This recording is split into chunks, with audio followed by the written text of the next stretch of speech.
Uh, all right. Welcome back to our conference. I'm Giorgi Badridze, a senior fellow at the Rondeli Foundation. And I don't know whether I'm containing my excitement properly because I'm chairing this really wonderful panel with stars which will help me sort out the world order. So to my far left, is Jiayi Zhou. Dr. Zhou comes from Stockholm, SIPRI. Nicolas Tenzer is a prominent French academic. He just finished his book, which I'm really looking forward to read. He's a non-resident fellow at Center for European Policy and guest professor at University Paris University of International Affairs. Then we have Hiro Akita, our guest. Welcome back, Hiro, from Japan. He's a commentator for Nikkei. And of course, Her Excellency Campbell, the 19th Prime Minister of Canada, a true stateswoman. I'm so glad to have you, and I also must mention that I haven't seen more dedicated and hardworking participant at any conference. Thank you. Old friend of Georgia and old acquaintance of mine, Ana Palacio, the former Spanish foreign minister. We met nearly 20 years ago. And well, I must tell you, Ana, that unfortunately, those antique carpets are now, most of them are gone. You missed your opportunity, I think, then.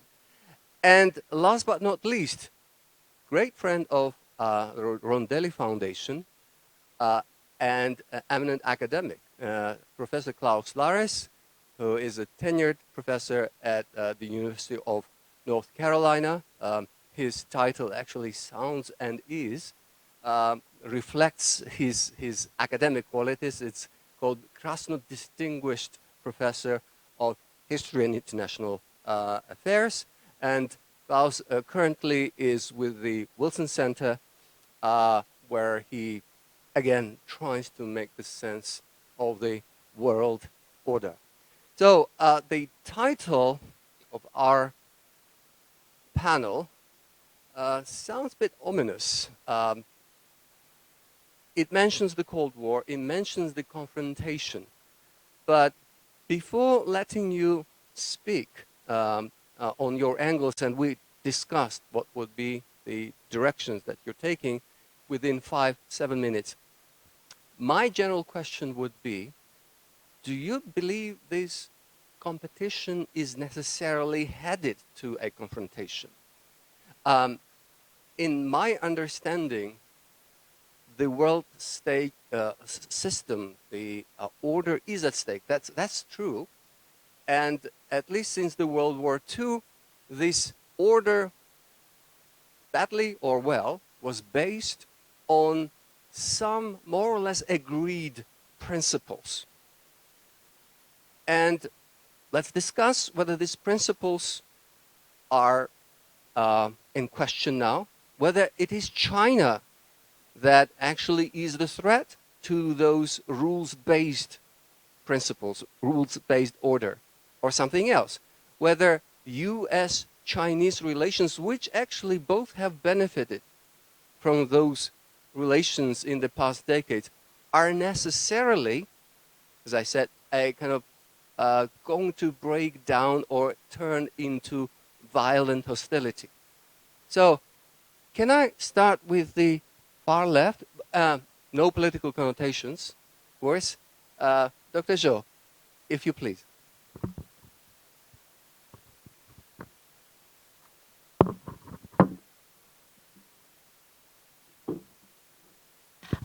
Yeah, I didn't expect to speak first, but I'm happy to. As we discussed prior, I thought I would actually orient my intervention around the Russia factor in U.S.-China relations. So I'll go through that a bit, talk about implications for U.S.-China relations, and then address your question, hopefully.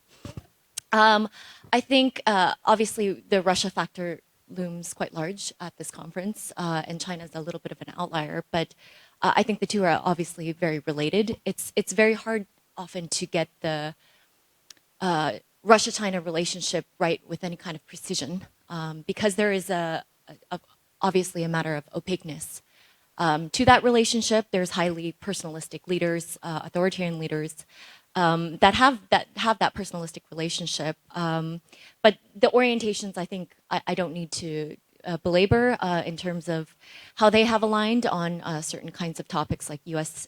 Anti-U.S. hegemony, multipolarity.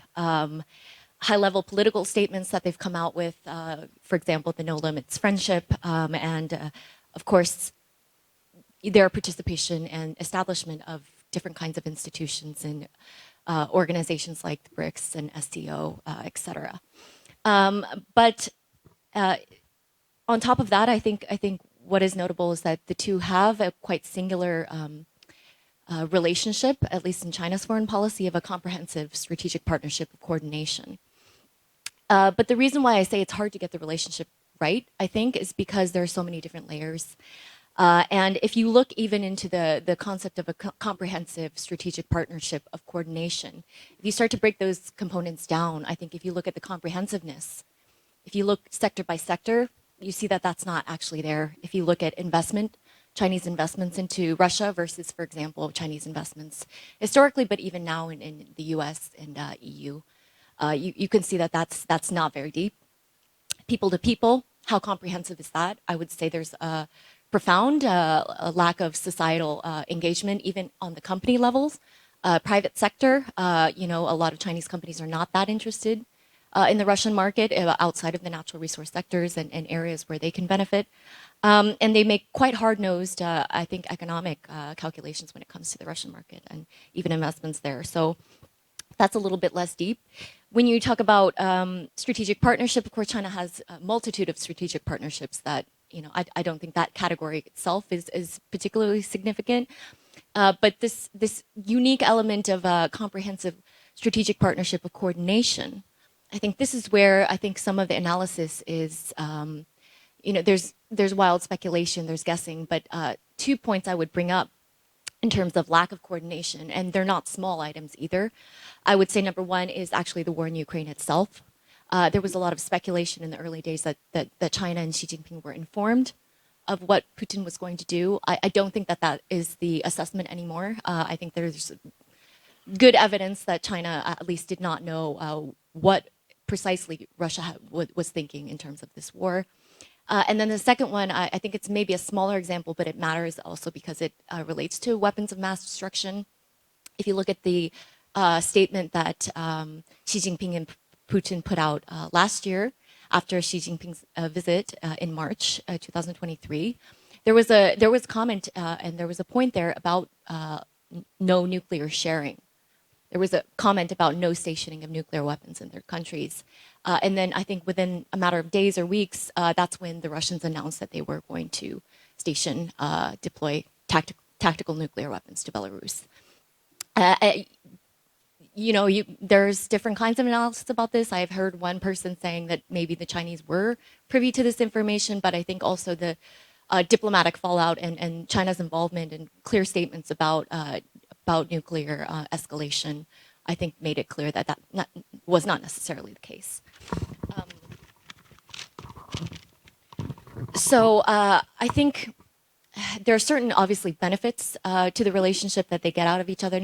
Not least, I mean, the U.S. factor looms very large in their relationship, but part of it is also that they're direct neighbors. So can China really afford, for example, to have, let's say, a difficult neighbor with that long of a border? They've had difficulties with Russia and the Soviet Union in the past, and I think that is obviously not something that China wants, but it's a more of a double-edged sword. And so I really wanted to talk about Russia also as a potential foreign policy liability for China. And I think that's including but not limited to its relations with the US and also the EU. And I think that that's where the two, the US and the EU and the West as a whole, I think there's been perhaps like understandable conflation between Russia and China in terms of their modus operandi, their approaches, their visions, their goals. But I think that that is not necessarily the case. And I think it really behooves the West to take a differentiated approach to the two powers. As I've mentioned on big ticket items like Ukraine and nuclear issues, nuclear escalation, the two have not necessarily coordinated that closely, as we can see. But on broader issues, I think there's several aspects in which Russia poses kind of a challenge, if not liability, for what China and what China wants to achieve. Number one, global image. I think if you look at what China really puts stock in, a lot of that is great power relations, but also powers its relations with the industrialized developed world. And if you look at that, what the war has cost China and China's sort of benign support or implicit, this kind of semi-neutrality China has taken, you've seen great damage to EU relations with China, US relations with China, China's relations also with Central Eastern European countries, maybe also with Central Asia to some extent.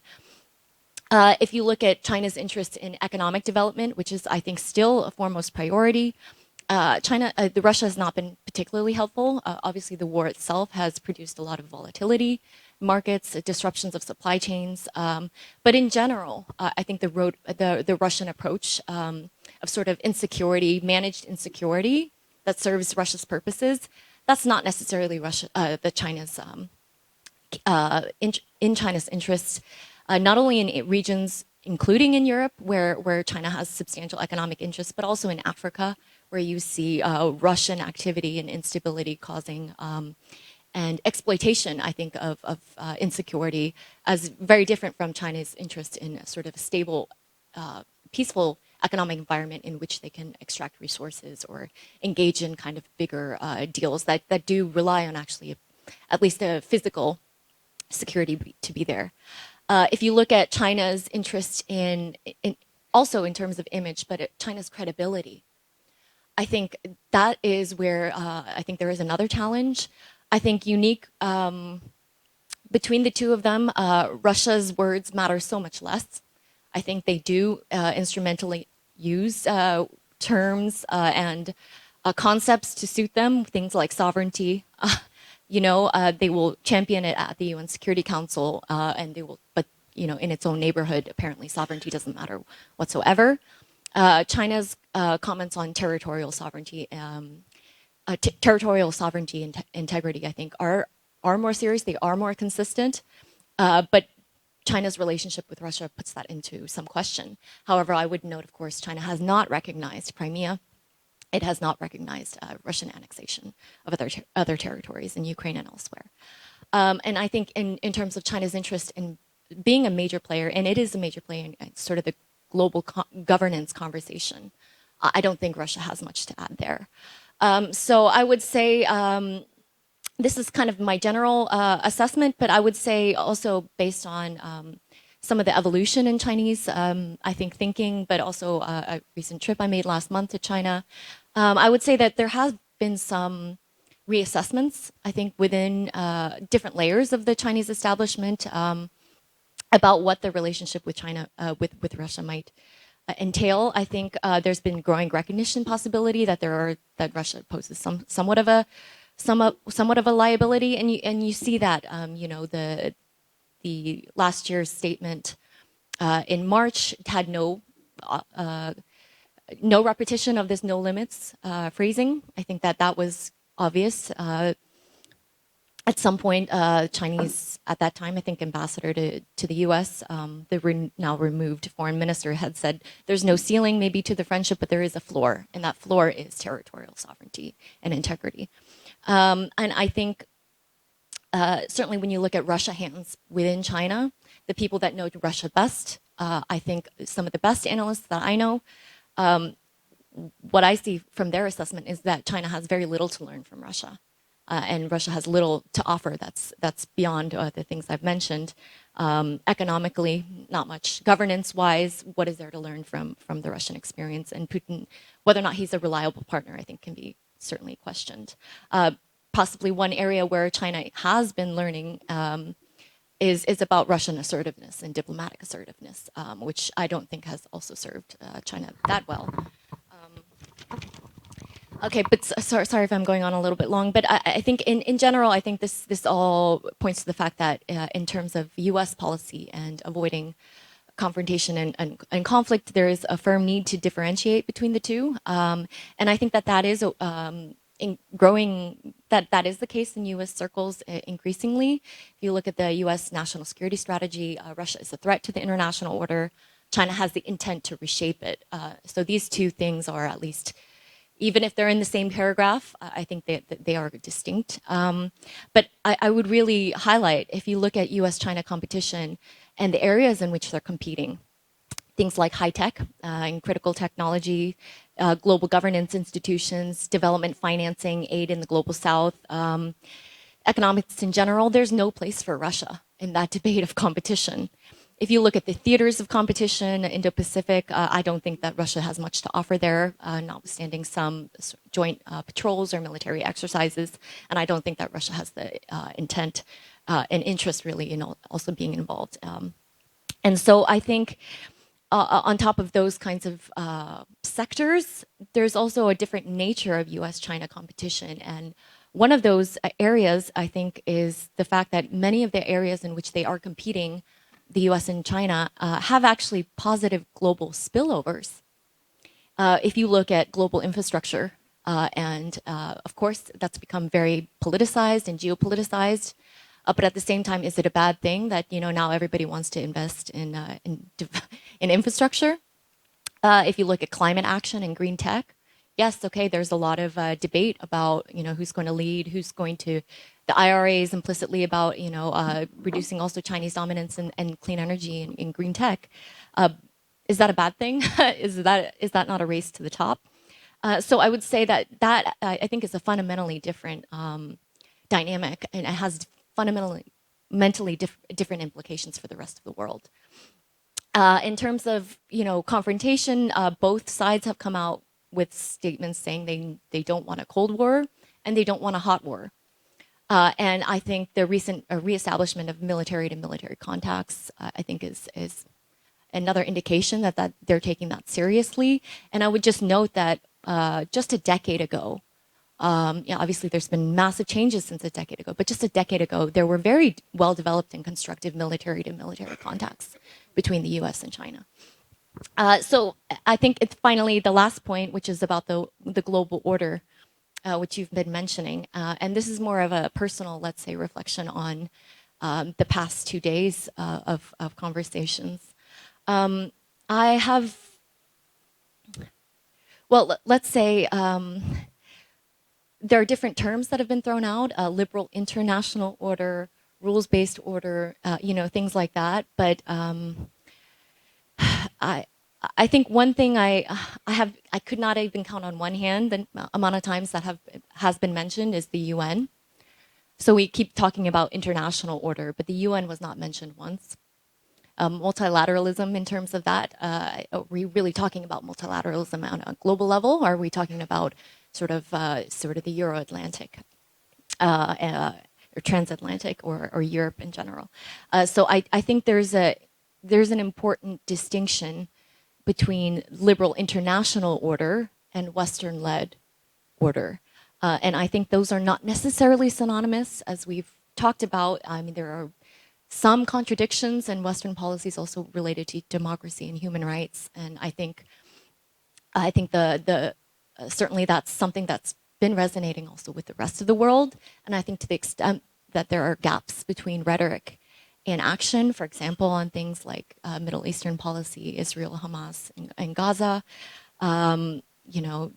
different historical issues and internal contradictions in Western policy. I think that's where, in terms of reputational security and the panel on that, I think closing the gap between rhetoric and action, I think it's very important to not leave space for actors to exploit, whether that's actively or passively in terms of the narratives about what is done. And then in terms of China's influence on this sort of so-called international order, I think absolutely China wants to have a much more prominent and powerful role, which it's succeeding at.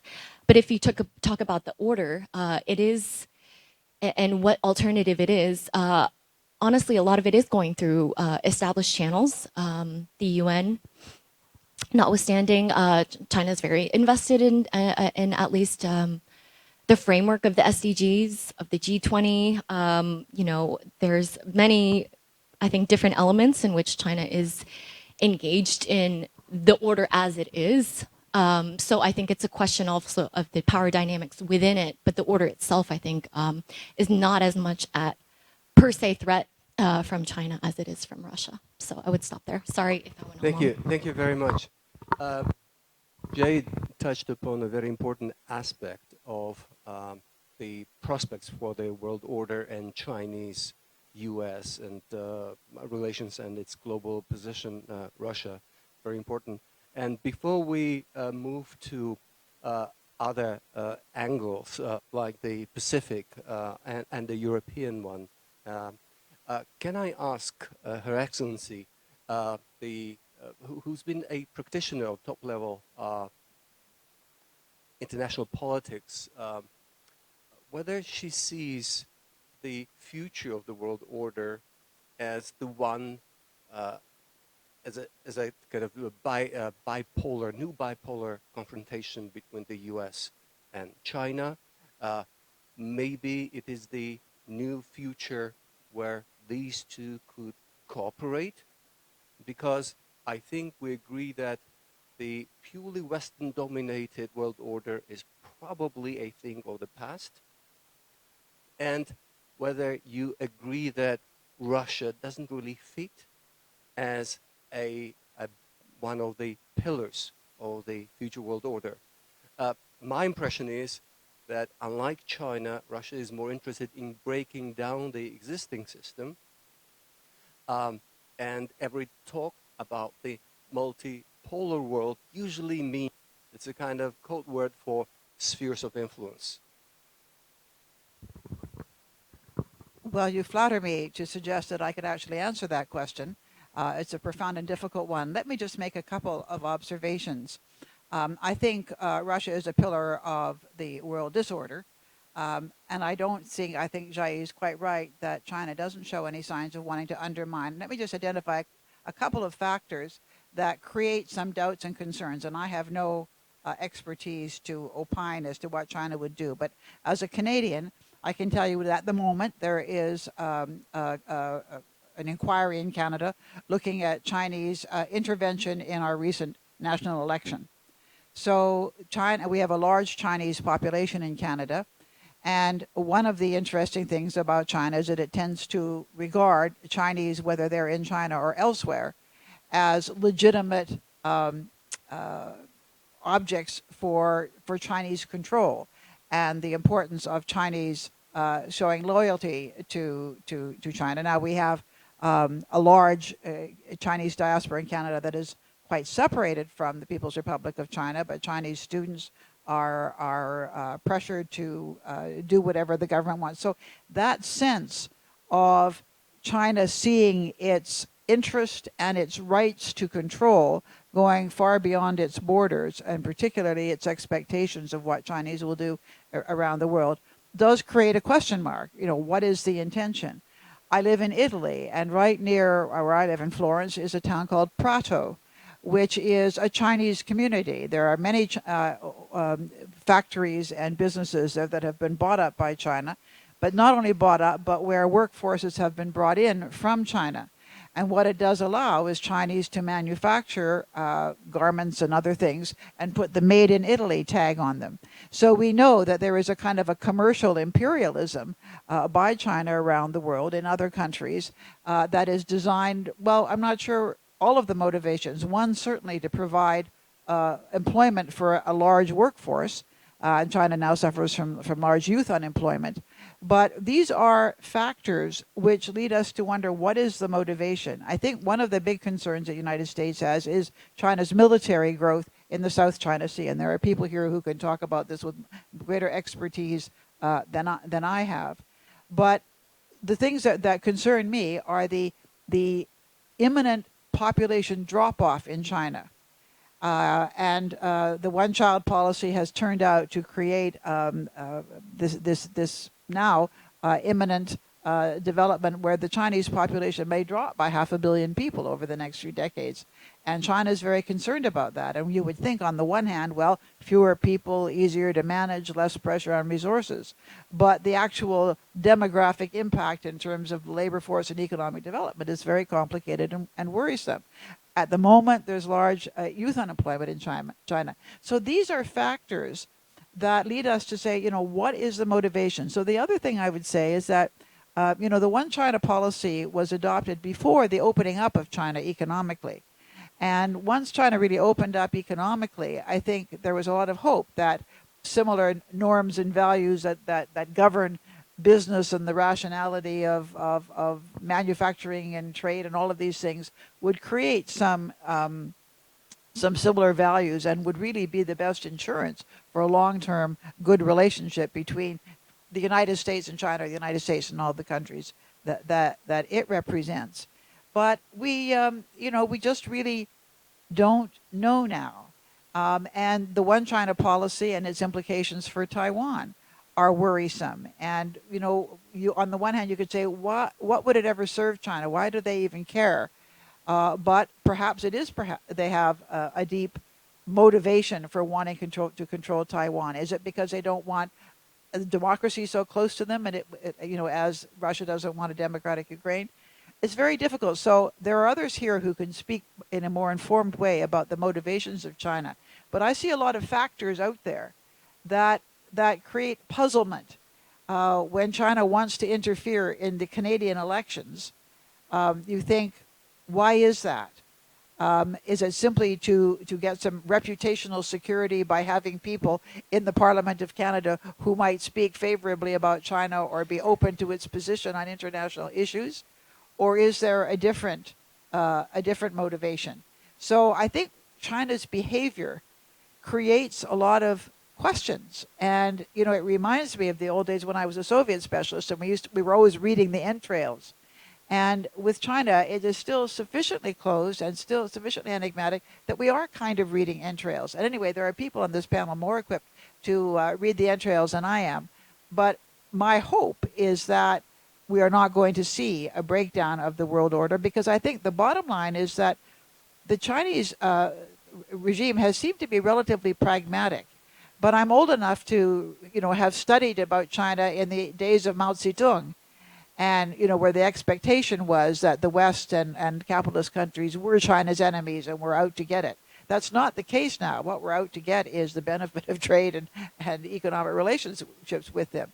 But how much of a holdover there is and how much that governs China's adventures in the South China Sea, I don't really know. So I think that's really the problem. And of course, when you don't know, when you're not certain, that's also a feeding ground for misjudgment and misapprehensions. And that would be a great pity if things escalated or got worse because we interpreted actions in ways that were more hostile than perhaps they were intended. Thank you so much. Before we give the floor to our European participants for their respective prospects, German, French, and Spanish points of view, can I ask Akita to share his views on the impact of Chinese rise and the rising tensions between China and the U.S. For the region which you come from? Thank you very much for having me here. I have two important missions in publish. One is to make a meaningful comment within 7 minutes. And another one is to buy 3 bottles of delicious Georgian wine and bring them safely to my home. That is also important mission. I hope that I can complete 2 missions. But yesterday, we discussed about a nightmare scenario of war in Ukraine and Middle East. Respectively, it is a defeat of Ukraine and also all-out war in Middle East. But that reminds me again, that is not the worst scenario. But that is a nightmare scenario that may lead to a worse scenario from Asian perspective. That is a simultaneous war in Europe, Middle East, and Asia. And in this context, I'd like to make 3 comments. First comment is about the historical perspective, and the second one is about the a rise of so-called axis of war, connecting Europe and Asia and the Middle East. And then third is about the impact of potential impact of US presidential election we discussed last night. So one is historical perspective. World War I and World War II and Cold War started in Europe, but it spilled over to Asia. And of course, history does not repeat simple manner, but at least the history tells that the globe is connected in a war phenomenon. In 1938, September, West made a huge mistake to appease Nazi Germany. And it took only 3 years until when small island in Asia launched surprising attack on the Pearl Harbor. Only 3 years. So if then Germany is now current Russia, maybe then Japan might be China. So I'm not saying that the history will repeat, but at least bottom line is that 3 years, any unthinkable event may happen within 3 years. I think nobody in 1938 in the room, or in Japan, expected that Japan will attack Pearl Harbor. So 3 years is quite long. So second is about the rise of axis of war, as I observe from Asia. There is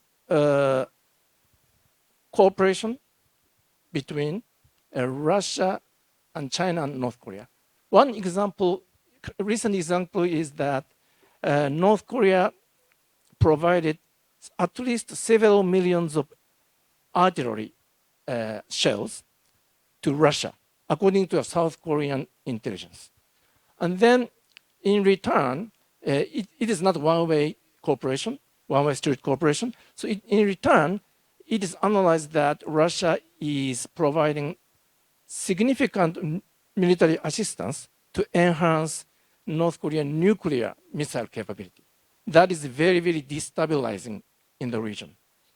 And possibly Russia may have been providing huge amount of plutonium so that North Korea can mass produce nuclear warhead. They had only 30, and according to the estimate, but they can increase. And also, maybe Russia is providing a new technology to establish SLBM or nuclear submarine platform. So that is one example.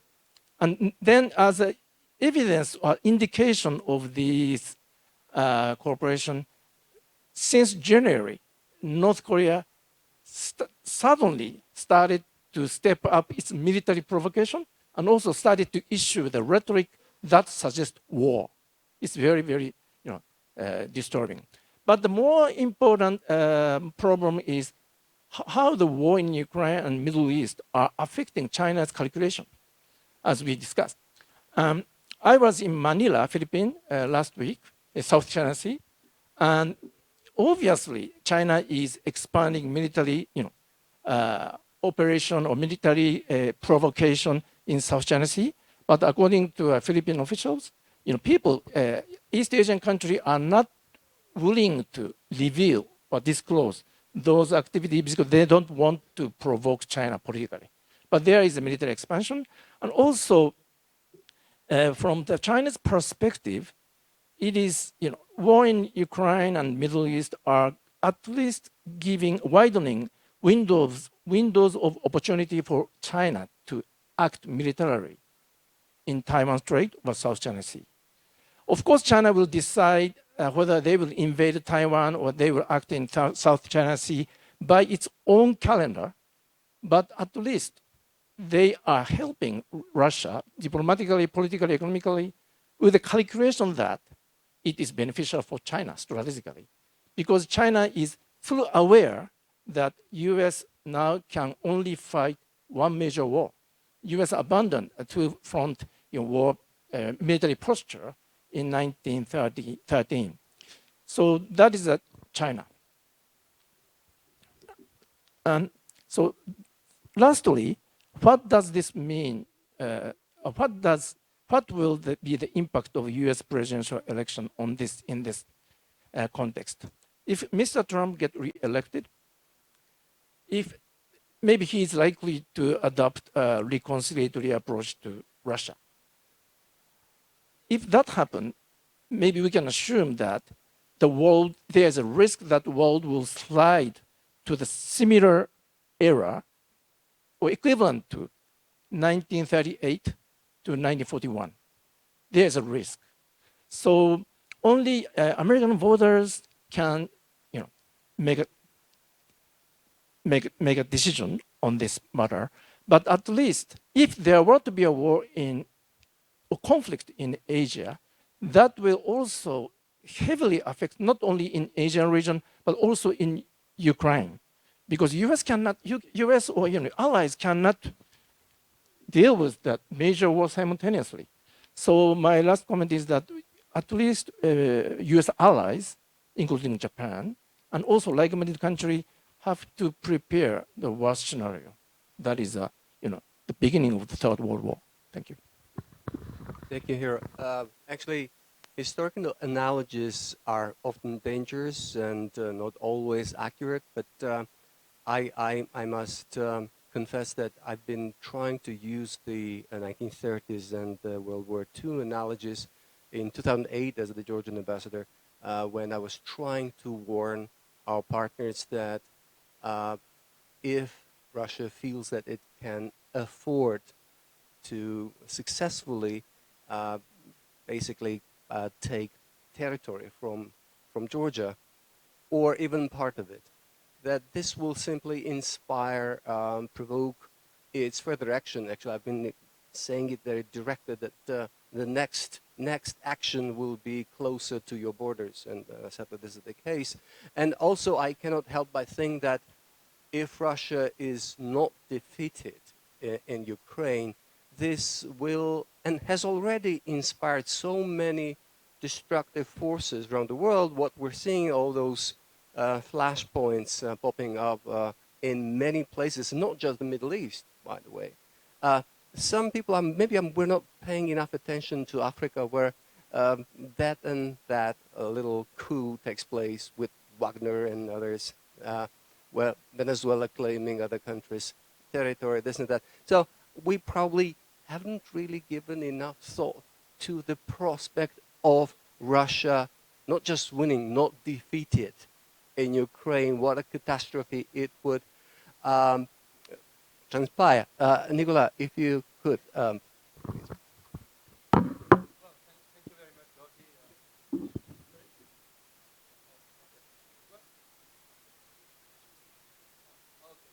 Okay, thank you very much. Thank you, Giorgi. I think that was the right question to ask.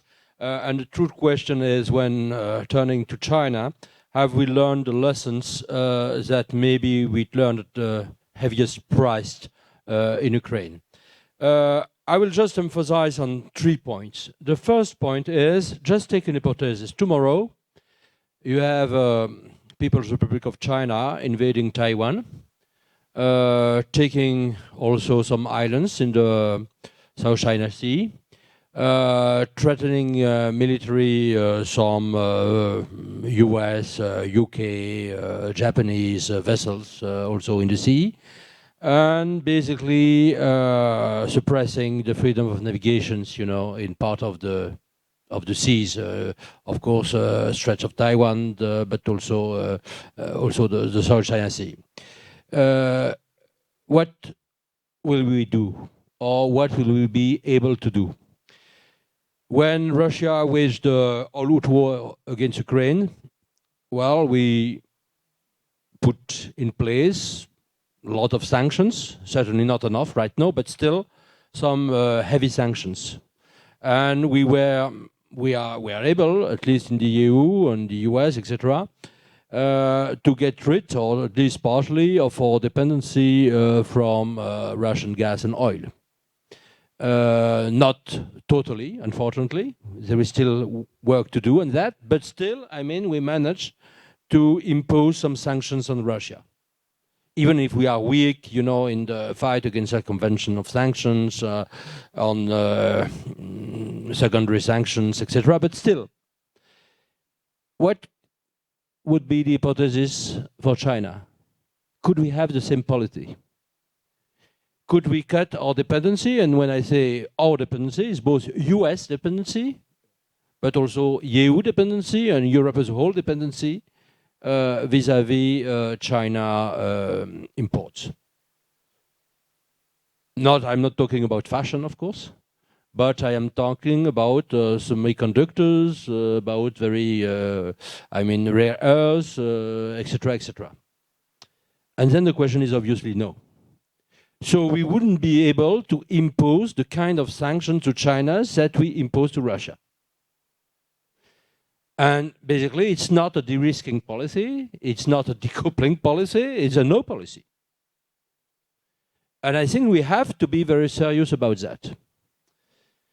Just think about it and do your homework.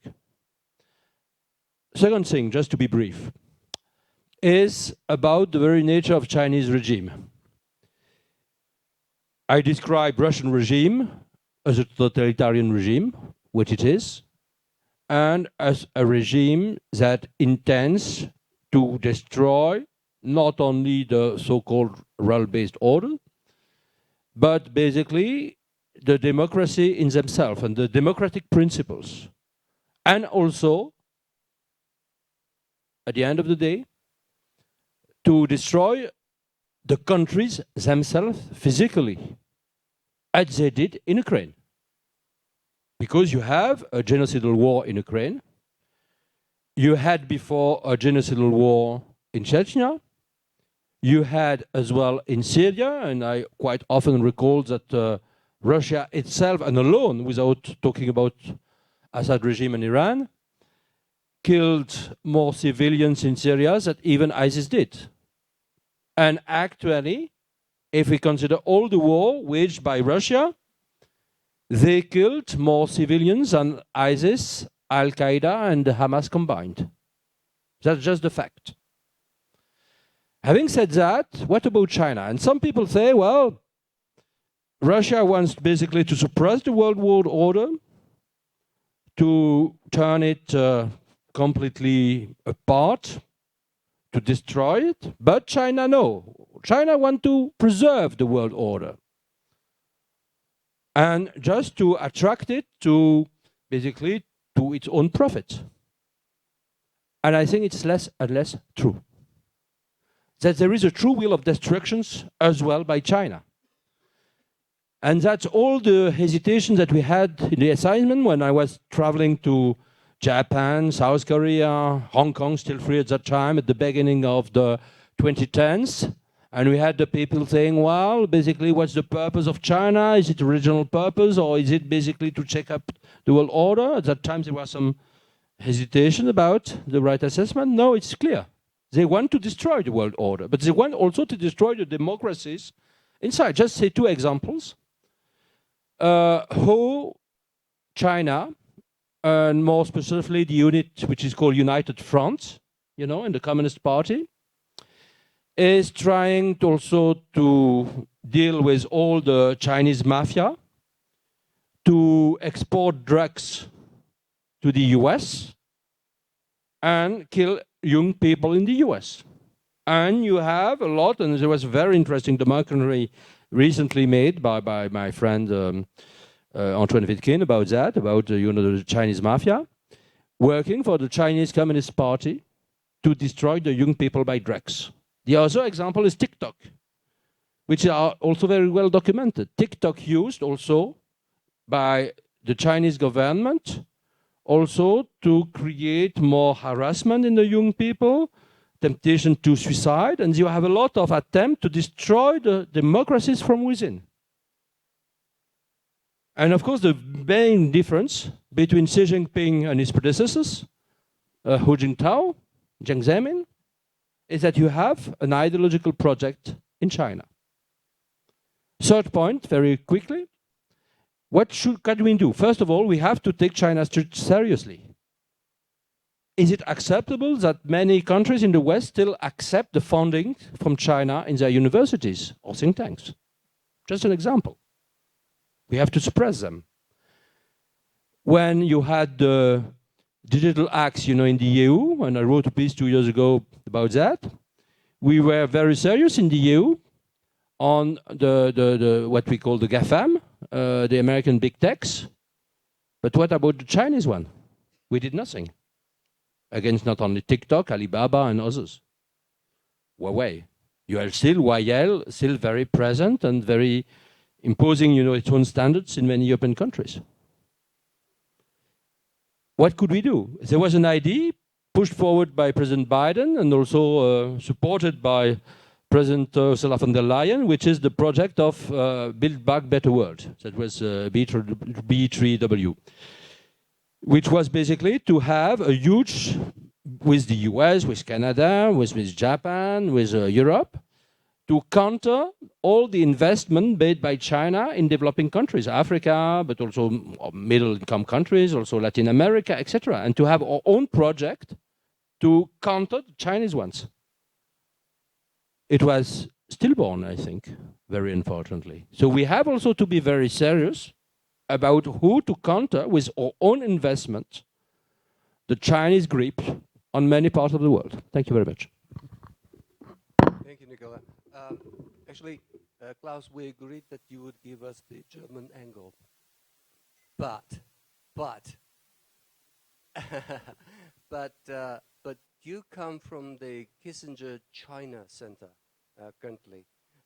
And there is a school of thought in the United States that it is China that America should be preoccupied with. And in Kissingerian kind of tradition, I've seen quite a few people thinking that maybe they can play the new 1973 by dividing Russia and China, perhaps by giving something to Russia.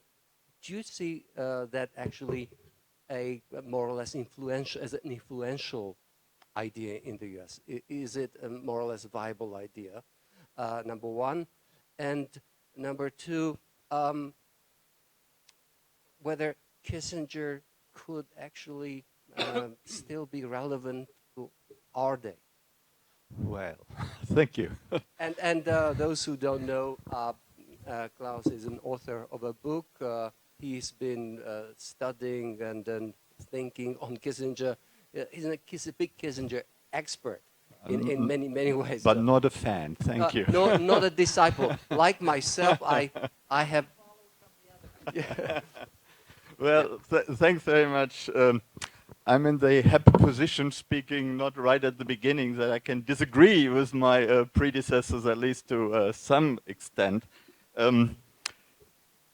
Let me refer, and let me thank you first for putting the panel together. Let me thank the Rondeli Foundation, the many assistants, helpers, interns for doing such a great conference. It's really wonderful to be back here.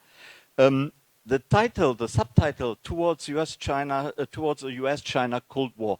I think we are well beyond towards. We are in the middle of a Cold War. We use all sorts of euphemisms like strategic competition, whatever there is. But we are right in the middle of a Cold War. And the San Francisco summit between Xi and Biden, or Biden and Xi, has helped a little, has led to a little thaw, but it hasn't structurally changed anything. We have to be damn careful not to end up in a hot war, and I think that is the challenge we will have for the next few years. Let me just say something about the one China policy, and that of course comes back to Nixon and Kissinger. This is really problematic when we suddenly have changed our mind. When you look back into the 1970s, 1972, when the opening to China was negotiated, the Shanghai Communique, then 1979, diplomatic relations between the US and China. Before the early 1970s, Nixon and Kissinger were more than happy to give Taiwan away. The Chinese insisted on it. It was a condition for the opening to China, and Nixon and Kissinger couldn't care less. They said Kissinger actually offered more than the Chinese asked for. And now, and they agreed to the one China policy. And now, of course, we suddenly have discovered, oh, we like Taiwan, we like the democracy, and we don't really like the one China policy. But going back on that is problematic.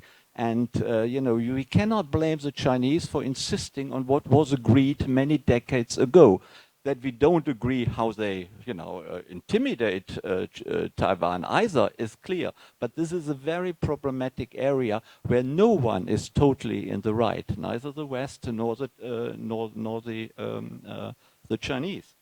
I wanted to talk about, and picking up on your point on transatlantic relations towards China.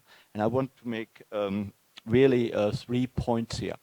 And when you live in DC, as I do at the moment, the Americans say the US and Europe are in agreement on China. And at a superficial, and in Brussels they say the same. Von der Leyen also likes to think she's fully in agreement with the White House. And to some extent this is correct, but only at a very superficial extent. And I think the main question we should ask when we talk about American-European relations regarding China is, how dangerous is China? And here opinions immediately go far from each other. For the Americans, China is an existential threat. And that unites Congress, the administration, and many other think tanks, for example, not everyone, but many think tanks in DC. And for them, China is an existential threat because China threatens to replace the United States as the #1 power in the world. And of course, that is made up of technological concerns, geopolitical concerns, Taiwan and the Indo-Pacific comes into it. But what is existential here, what frightens the United States, is that they fear to be replaced by China as the #1 power in the world. The Europeans obviously have no such concern. Therefore, for the Europeans, China is not an existential threat. China is a threat, commercial threat, economic threat. Just ask BMW or Mercedes-Benz and the coming wave of EV vehicles from China. Yes, they fear China. For these companies it may be existential, but not for the German nation or for the French nation. I don't think, and I think that is a major difference, how we view the threat from China. And the United States wants to carry the Europeans along because they see it as an existential threat. The Europeans have much more commercial, economic interests and are not really all that bothered about geopolitical competition. You know, we had French President Macron not that long ago saying, you know, I don't really care about Taiwan. That's an American problem. And I think he meant it at the time. So he walked it back, of course. And when we look at a typical European German policy towards China, then we can look at the November 2022 visit to China by that one-day visit by German Chancellor Scholz. He went with a huge delegation of CEOs and other economic leaders, and he wanted to make big business, and he did. But he also said a few sharp words about human rights, about geopolitical competition. He probably meant it as well, but he wants to square the circle. Be on good terms with China, but also a little critical. Don't let them get away with everything, but above all, make a good deal with them. And I think that is typical for European approach of almost all countries towards China. And the United States sees that very differently, as I said. You know, it's much more geopolitical, geostrategic, and geoeconomic. And that brings me to my second point, that is the United States, how they view China. While in general, I'm actually in favor of the Biden administration and how they approach things, but one also has to be critical. And I think there is a clear lack of strategic clarity in American foreign policy right now. And that also applies to Russia and Ukraine. You know, Ukraine, just very briefly, what does the United States actually want to achieve? Do they want to defeat Russia? Do they want to enter into a compromise deal in the end? Do they want to deliver arms and financial aid, or do they not want to deliver arms and financial aid? I think they're not quite clear what they really want to do. they tend sometimes in one direction, then again in the other direction, and the conflict between Congress and the administration, of course, doesn't help at all. So that there is a clear lack of strategic clarity in American policy towards Ukraine. The same policy of a lack of clarity you find towards China. Does the United States want to decouple, or do they want to de-risk like the Europeans? And is there actually a difference between the two terms? And many people in Washington would, at least behind closed doors, say, no, the policy is decoupling. It's not de-risking. We want to cut off links with China. And they mean it. And I think that is, again, a difference to the Europeans. Also regarding Taiwan, and I talked about that before, there is no clear strategic clarity what the United States wants. We are now, we meaning the United States, we are now supporting Taiwanese independence a little bit more than 20 years ago, but we don't really want to have the Taiwanese declare independence. So there still is no clarity. It's wishy-washy, you know, one day we believe more in independence, the other day we walk it back. And I think this is poor foreign policy. The same applies to the South China Sea.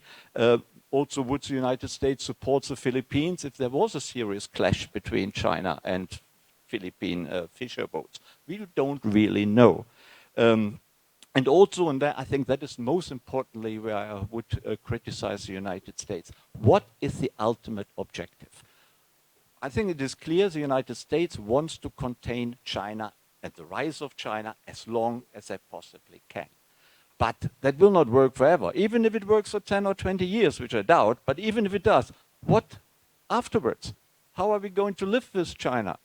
There's no plan for that. It is containment right now, try to keep them back, and afterwards is a big question mark. This is not a good foreign policy. And I would criticize the United States for that lack of strategic clarity. And my third point, I know I shouldn't talk for too long, is Europe. And here I think the Europeans are not doing much better. It's quite a confusing picture. We have the European Commission, led by Ursula von der Leyen, fully online on a hawkish policy towards China. And then we have the 27 member states of the European Union. We have some outliers like Hungary, Slovenia, a bit like Italy as well, who are totally soft on China. Then we have a lot of other countries who haven't quite decided if they want to work with China or not. Some are more hawkish, like Lithuania. Some are much less hawkish. And then we have the big three, like Germany, France, and also Poland, who all want to trade with China and are a little critical, are a little hardline, but not too much. So that is a confusing picture. So the Europeans don't have any strategic clarity either. And I think this is a problem of our China policy or Western China policy. We don't really know what we want, and we don't really know how to approach China. Thank you. Thank you very much. And last but not least, I would like to ask Anna Palacio to give us her thoughts and in a way, to attempt to sum it up. Well, first, thank you. It's a great pleasure to be at the Rondeli conference. This is a must to understand the region, the world from the region, and the region from the world. Yes, Georgia is high in my heart. And I have had the pleasure to travel around from South Ossetia to Poti to Batumi. So I know the country. And yes, I'm in love with Georgian kilims. I have some. Not this time with you. I didn't buy any, but I have some that I cherish. Now, how to summarize? I will start by Europeans, because I think we are paradigmatic of this change of the world. We are in a mutation of the world as such.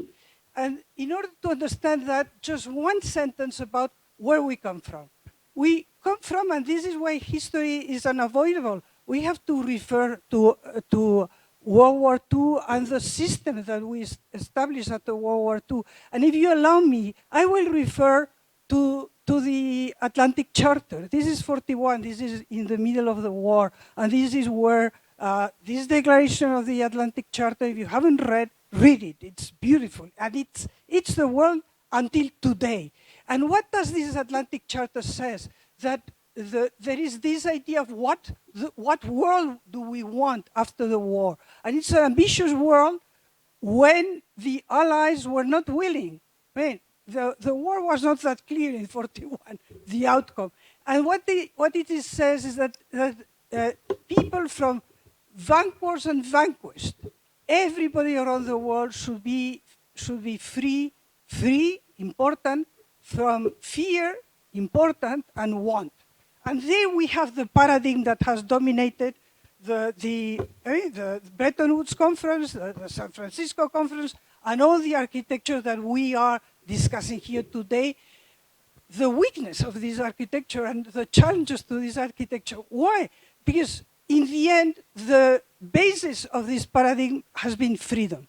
And through freedom, democracies that we have mentioned. This idea that just freedom is at the, and two lines for freedom. Freedom from want. And there we have this idea that in order to have freedom from want, you have to have prosperity, which is in the Atlantic Charter. It's what we have done. And prosperity through what? Through exchange. This is this idea of commerce. And this, I come to the Europeans because the other line is security. I mean, is freedom from fear and security. And what has happened, and this is why I say that we Europeans, we are paradigmatic of the success of this system, is that we have been too comfortable from the security provided by the United States. That's the truth. We have just, and we are waking up now.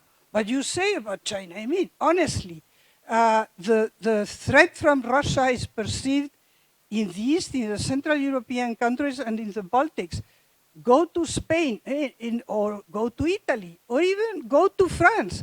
The idea is that there is not this perception of threat. There is no perception of threat in the world, and the world is about multilateralism. We are the best example of overcoming feuds and wars and killing each other every 30 years through multilateralism, through the best example, the fantastic example of this post-World War II approach.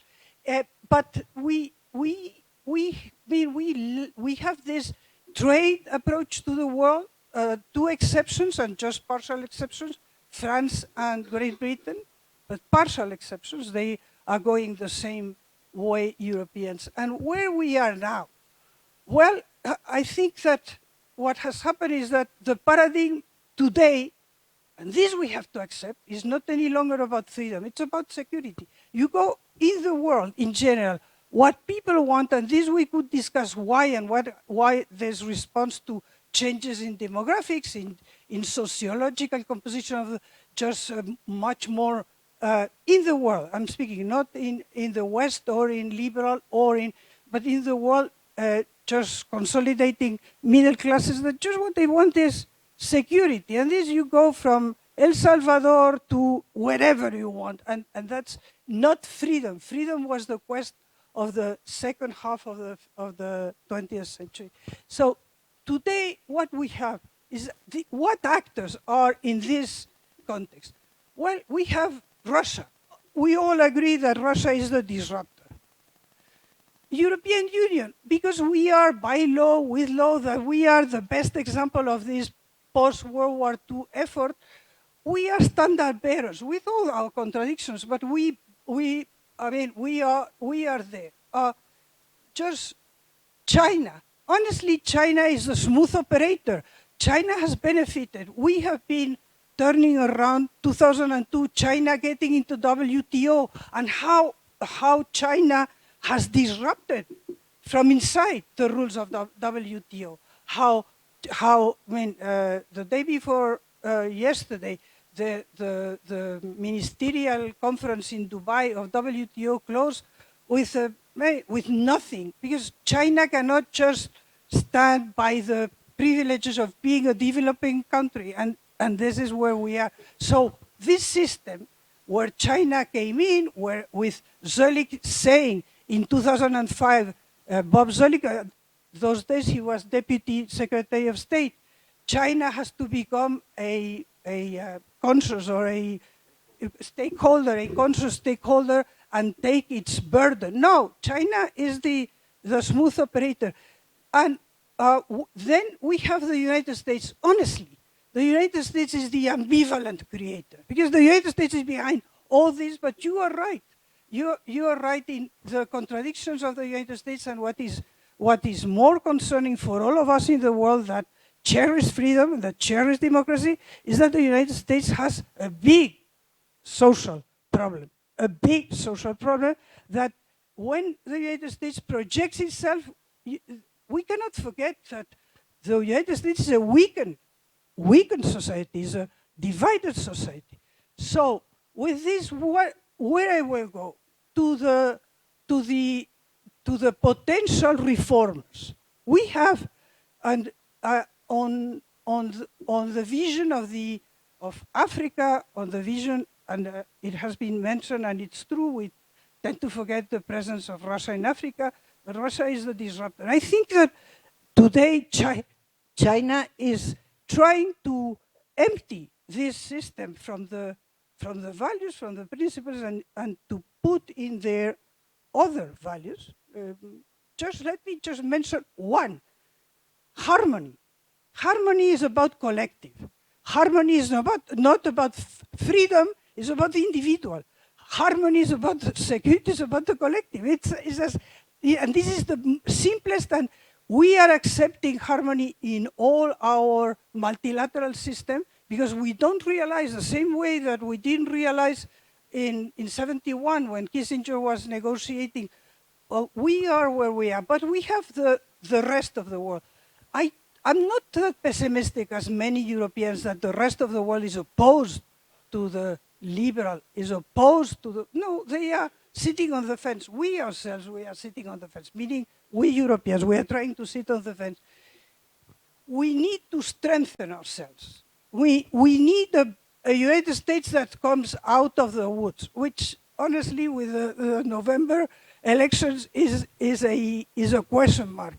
And then we have to cooperate with these potential reformers, which of course I haven't mentioned. There is another actor there, which is Iran and the rest of these axes that it's not that they don't, it's that they have a different vision of world order that has nothing to do with this. So again, I think that there is a role to play of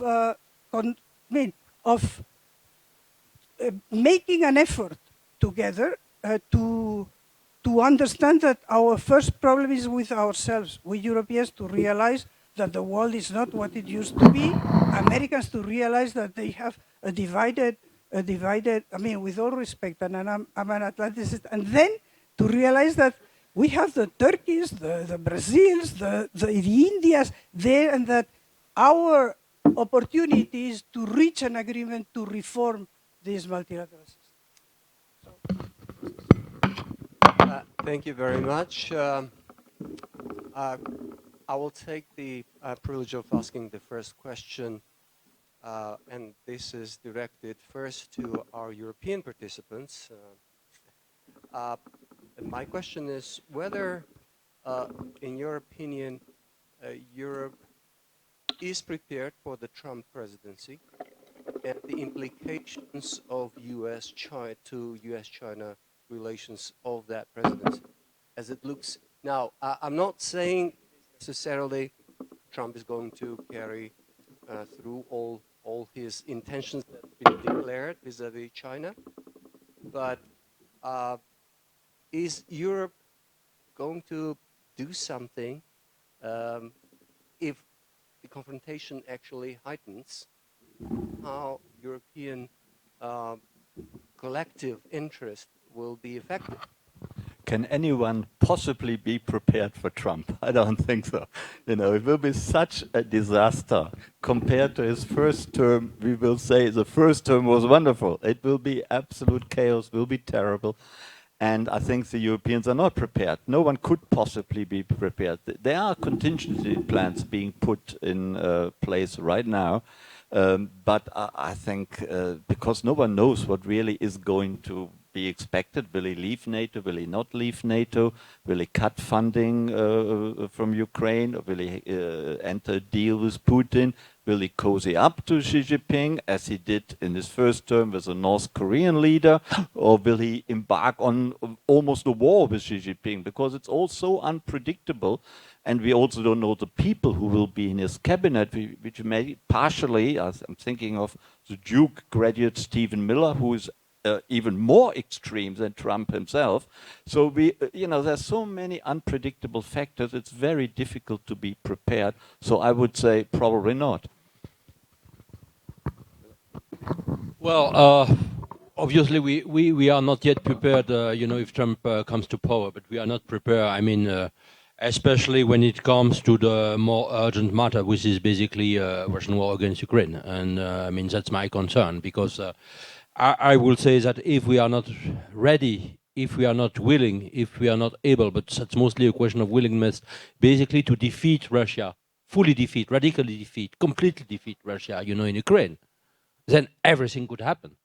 Everything could happen. I mean, it could happen, of course, in your country, Georgia, but could happen in Belarus, could happen in Syria, could happen in the Middle East, could happen, in Latin America, and it will certainly embolden China, and that's, I mean, that's just imagine the consequences of that. And that is a thing that Trump can bring, basically. And that's the thing that we are the most afraid of. And basically that was predicted. I'm not saying that it will happen. We still don't know, of course. Biden could win. But basically we are not prepared for it. When it comes to the relationship to China, I think that basically Trump has no China strategy. We do not know what Trump will do vis-à-vis China. Basically, the question of security is not his concern. The question of human rights is not his concern. The question of freedom for Taiwan, independence for Taiwan, autonomy or preservation of Taiwan, whatever we call it, is not something that matters for him. I don't know what matters really for him. But it's basically the questions of, I will say, economic competitions. That's basically the question of the battle of egos. And in this sense, I think that Europe has to be prepared, basically, to face a kind of confrontation, economic confrontations, basically towards two poles, the Chinese one and the US ones. And for that as well, Europe is very weak. We don't have big tech giants. The big tech giants basically are in US and China. We don't have, industrial scale, as we see, even to basically to step in all war efforts, war economy, to counter Russia and Ukraine. And that's my concern for Europe.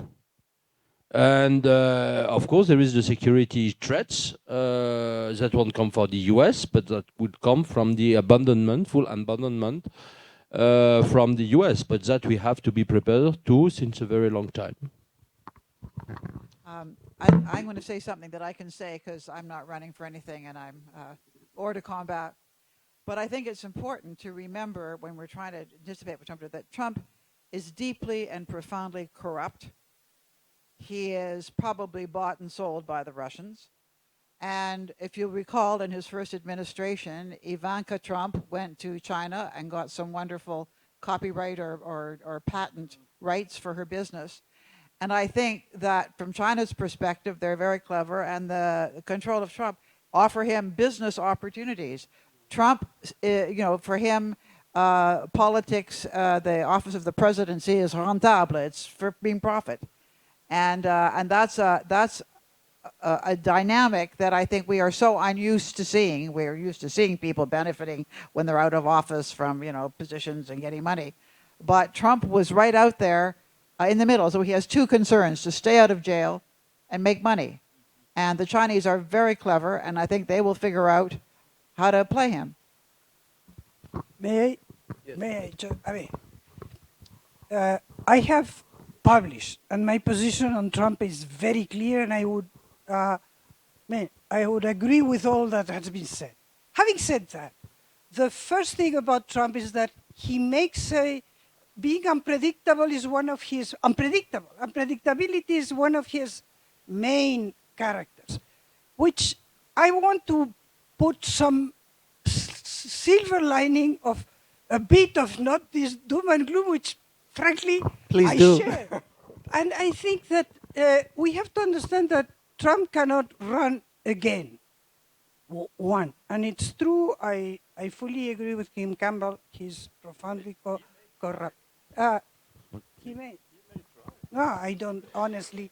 Honestly, on this, I think that, frankly, the institutional tissue of the United States, and we have seen what these institutions mean in the United States on this terrible day of January 6th, and in the rulings of the Supreme Court. So my silver lining is, okay, he's not going to run. What would you see in the campaign, even what he has said about the letting Putin go do whatever he wants with countries that do not pay the 2%, among them Spain, but I mean many in the European Union, by the way. We forget that this idea of Europe, not European Union members of NATO, not being able to have a free ride forever, which is what we have in NATO, is something that Gates, the then Secretary of Defense, said in his departing speech in Brussels. Said there will be a moment when others will come that will not have this memory of the Cold War, etc., and that will not go for this structure of NATO, of expenditure. So let's expect that the first time nobody thought that Trump was going to win. Now there is a lot of, I would say, emotional reaction to the possibility that Trump. I hope that this doesn't happen, frankly. But if it does, I think that in the United States there will be a reaction, and I believe in the United States as society and as a state, and that this reaction will mean that it will not be doom and gloom as today we may see. As for us Europeans, honestly, Trump or no Trump, our biggest challenge is to understand that security is, for us, security, we cannot take security for granted in Europe, and that we have to invest. And now I'm going to paraphrase the Prime Minister of Denmark that said, and you cannot spend the euro twice. So we will have to put more in defense and less in our welfare state. And this is something that is going to be very difficult for the Europeans, but this is the first thing that we have to do. And then with Trump, let's think that it doesn't happen, but if it happens, let's hope that as he's not going to have a second mandate, he will want to go into history. And this is possible because he's also extremely, vanity, it's possible. And as I say, let's count on on what the United States is beyond the presidency. Thank you. And with this, I'm opening the floor for questions, and we'll have to do it in very, very concise and brief way. Yeah, Dea, please, and please introduce yourself and make a question, actually, and make it brief. Hello, thank you very much. I'm Medea Ivanidze from Rondeli Foundation, and I have this question. I'll say, we see the ongoing Russia-Ukraine war. We have also seen Hamas terrorist attack on Israel, and we are hearing from Chinese communists that they are threatening to invade Taiwan for several years already. We've been seeing that it's been growing, this threat, and we also have seen that Chinese dictator has indicated that he wants this to be his legacy. So this kind of threat is quite possible. perhaps. In case that if there is such a scenario, possible scenario, that we'll see 2 or 3 simultaneous wars, and this might be major wars. Is the West ready for it, or are there any discussions for this kind of possible scenario? How they would approach it? And yes, this will be my question. Thank you.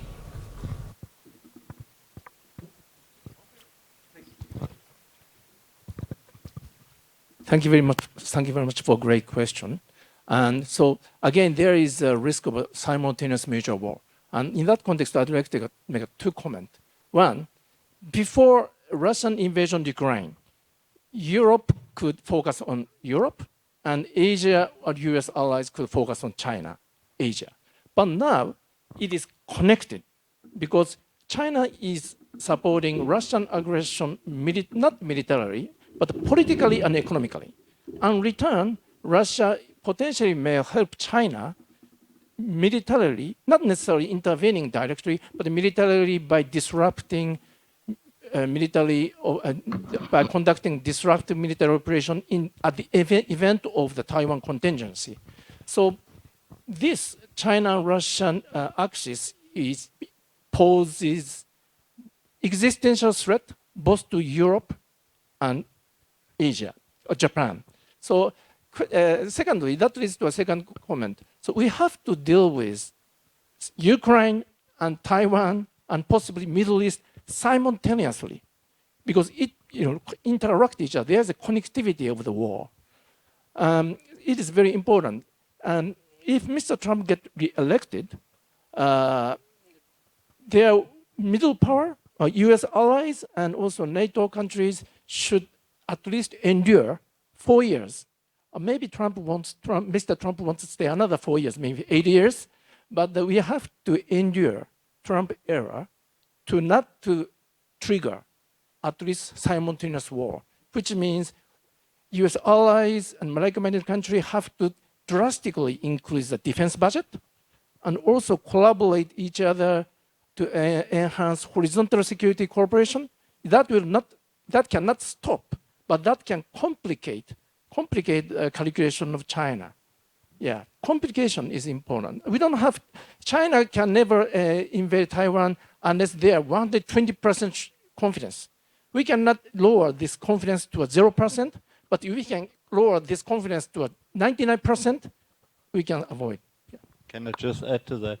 I think the US is overstretched right now. We see Ukraine, we see Gaza, and that is already more than enough. And the administration, I think any alternative administration would find it very difficult to cope with that, not to speak about the military and the economic resources. And one phenomenon of Trump, if he does come back, which I think all hope that it won't happen, is that there will be so much internal domestic strife in the United States. The US will be totally occupied with itself and immigration, domestic issues. Foreign policy will not be a major concern of the administration and also of Congress, probably. Therefore, any third, fourth battlefield, hopefully not, of course, but it will totally overwhelm the United States, will probably not be faced as it should be. And Trump is, of course, an isolationist, and isolationists don't want to get involved in foreign adventures. I think we will see that if he does come back. If you wouldn't like to comment, actually, I will say something on my behalf. Actually, I've been trying to say this for a while. There is a delusion in the West that the Russian victory would have regional implications, mainly for the security of Eastern Europe and Russia's neighborhood, which is simply not true. We already have seen the implications of Russia not being defeated comprehensively in those conflicts that flared up and clashes and missile launches on ships and this and that in many, many areas. In my view, the only way to decrease the potential for a simultaneous major wars, whether in the Middle East and Taiwan, etc., would be to put a stop to Russia's war in Ukraine comprehensively, without, like I said, attempts to kind of now. We need to forget about face-saving scenarios for Putin, because if he stays, his only available tool is the further disruption, and we already seen, like I said, his allies and friends in action. We'll see much more if he's not defeated comprehensively. May I just say that this is exactly it, and that this is something that we have to understand. This is understood in the European Union, just in the Central Eastern and in the Baltics. You in the region, you understand it, but this is something that we have to understand, all of us. And by the way, the main scenario is Ukraine, and this is where we have to really to fight. And honestly, again, I mean, I don't want to insist on this, but remember what the brouhaha that has happened, because Macron hinted that we had to we had to address, as Europeans, all the possibilities, and people understood that this would mean boots on the ground, and everybody, I mean, your Chancellor Scholz the first, but everybody else except, well, the Danish, the Nordics. This is the truth. The subtext is Africa. Is that Russia is also in Africa. Russia and China playing behind the Gaza crisis. That unless we present a very strong, and unless we commit ourselves, and unless they meaning all of them in different roles, but all of them understand that we are there as World War II. I mean, honestly, this is why I mentioned the Atlantic Charter, because you have to have determination to assess what is the world that you want after this. We need to reassess what world we want in this new situation, which is a different situation, but we cannot just let it go.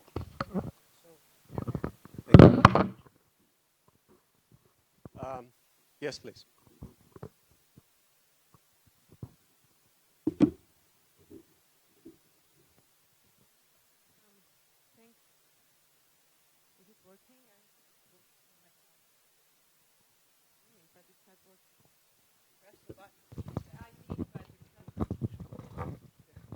Thank you. It is now Tina by CSIS. Thank you for a very interesting discussion.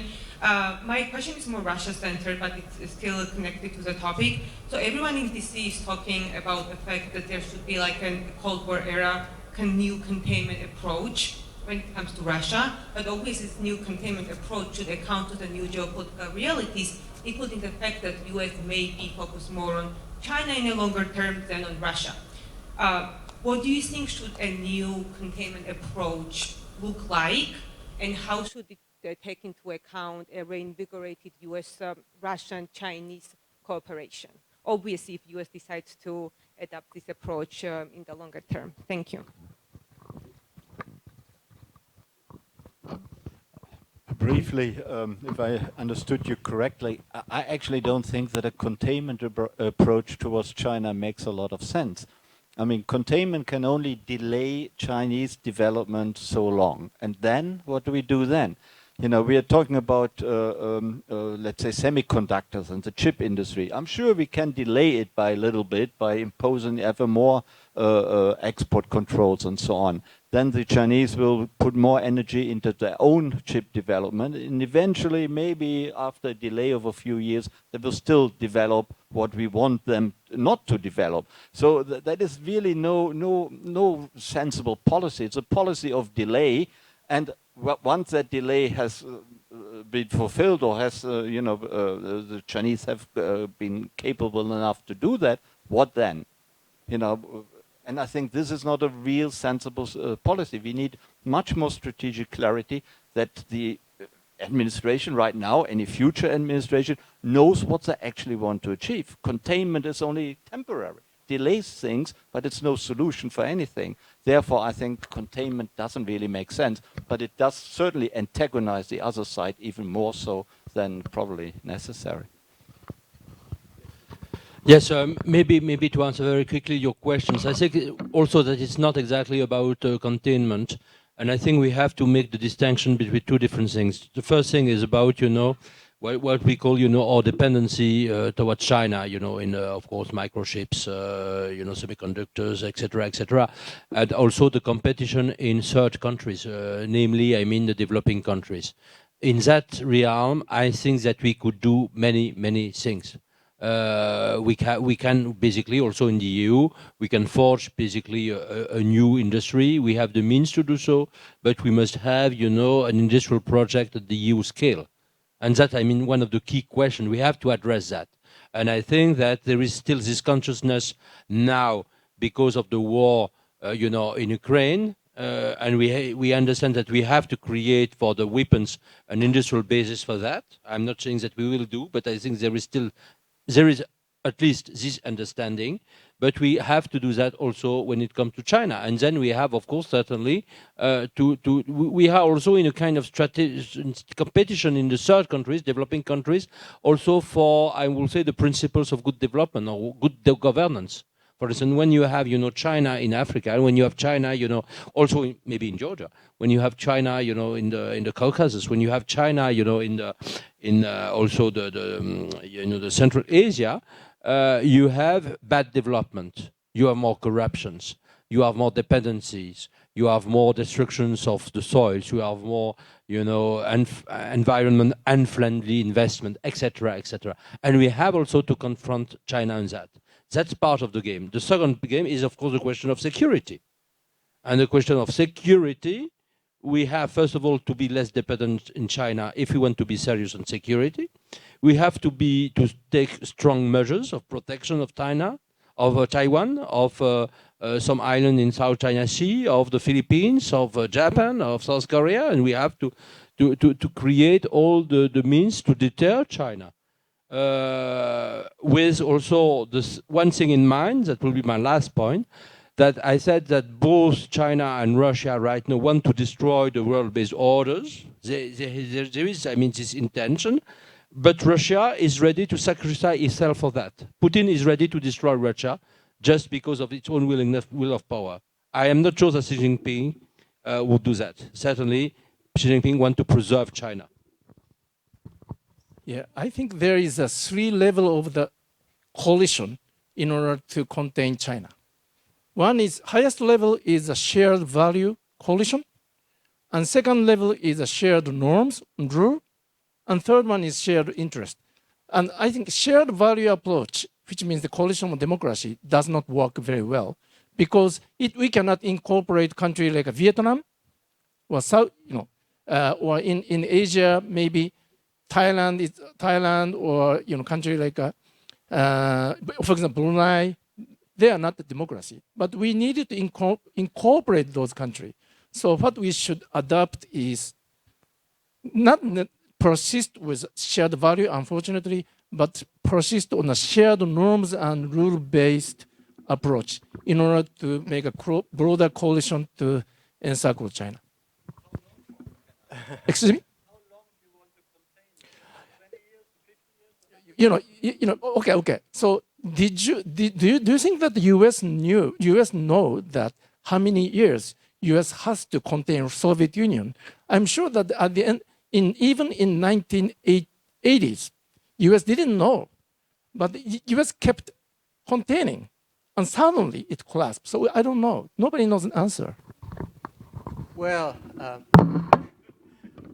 I would really love this discussion to continue, but we have overrun our time. So I'm really grateful for your insights and for wisdom, and I'm sure our audience would like to join me in thanking you. Thank you very much.